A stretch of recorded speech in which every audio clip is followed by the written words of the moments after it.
E aí, tudo bem com vocês? Hoje eu vim aqui para falar sobre um dos maiores autores de novelas do Brasil, Manuel Carlos. Vocês sabiam que ele completou 90 anos em março deste ano? Pois é, o Maneco, como é conhecido, tem uma trajetória incrível na televisão brasileira, mas também uma vida pessoal marcada por muitas perdas e superações. Querem saber mais? Então fiquem ligados neste vídeo. Manuel Carlos começou sua carreira na década de 50 na TV Tupi, como ator, roteirista, produtor e diretor de diversos programas. Ele foi um dos pioneiros do teleteatro, do humorístico e do jornalismo na TV. Depois ele passou por outras emissoras como a Record, até chegar na Globo em 1978, onde escreveu sua primeira novela na emissora, Maria Maria, uma adaptação do romance Maria do Zá, de Lindolfo Rocha.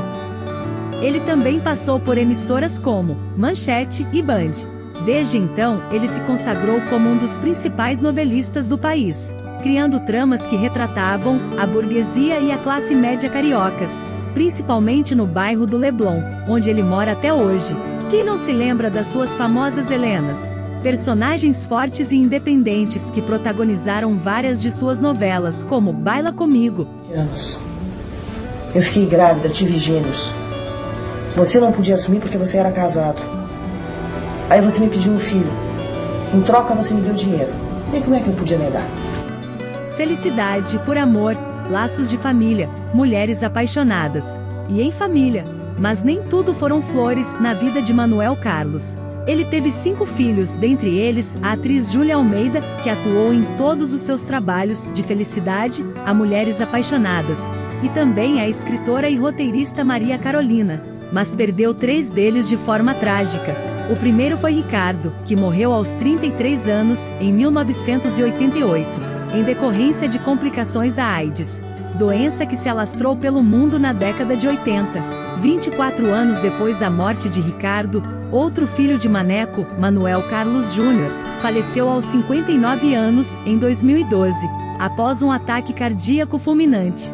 2 anos depois, em 2014, o autor passaria por uma nova tristeza em sua vida. Pedro Almeida, seu filho mais novo, que morava nos Estados Unidos, é encontrado sem vida em sua casa, após ter um mal súbito. Ele tinha apenas 22 anos.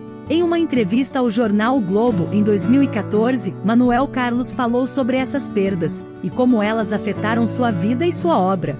Ele disse: "Foi isso que a vida me deu. Não posso reclamar. A vida me deu muitas coisas boas também. Mas é claro que isso me marcou profundamente. Eu não sou o mesmo depois disso. Eu me tornei mais triste, mais melancólico, mais solitário. Mas eu não me revolto. Eu aceito. Eu acredito que tudo tem um propósito, uma razão de ser. Eu acredito em Deus e na vida após a morte. Eu acredito que um dia eu vou reencontrar os meus filhos." Apesar das dores, Manuel Carlos nunca deixou de trabalhar e de criar histórias que emocionam e encantam o público. O Maneco é um exemplo de resiliência, de talento e de criatividade. Ele é um dos maiores nomes da dramaturgia brasileira e merece todo o nosso respeito e admiração. E você, o que acha do Manuel Carlos? Qual novela dele você mais gosta? Deixe seu comentário aqui embaixo e não se esqueça de se inscrever no canal, curtir o vídeo e compartilhar com os seus amigos. Um grande abraço e até a próxima. Fiquem com Deus!